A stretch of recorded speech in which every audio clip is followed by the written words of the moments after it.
Assalamualaikum kawan-kawan, kita hunting pada hari ini di loket ANS Bypass Padang. Kalau tiket sekarang masih normal, tapi mulai tanggal 10 Desember tiket naik.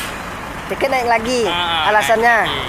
Mungkin liburan tahun baru mungkin. Oh. Kalau untuk tarif baru? Royal 675. 675 Royal. Tanggal 10 Desember.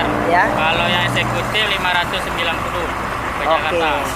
Yang Travego sama di kelas Royal. Travego itu namanya Royal tuh sama. Sama kelas Royal. Oke, mantap.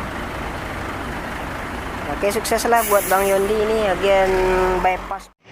Sembodo SI Al Malik telah melintas di kota Padang. Start awal di Lubuk Basung. Ini disusul di belakang ada satu unit armada bus NPM V36 julukan Caterpillar, eksekutif kelas dari NPM. Disusul di belakang ada Sultan kelas V66 Tuan Muda.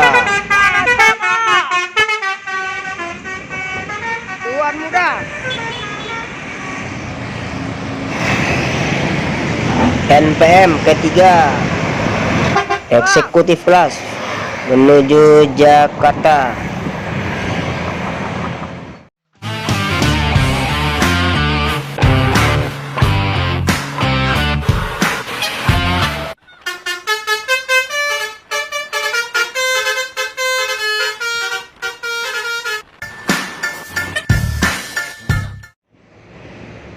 Menuju loketnya ANS yang berada di Bypass Royal Class Novin 39, berangkat start awal dari Pariaman atau mungkin dari Khatib Sulaiman. Sudah masuk dua kelas bus dari ANS, ini kelas Royal, dan yang di belakang ini ada kelas eksekutif kelas.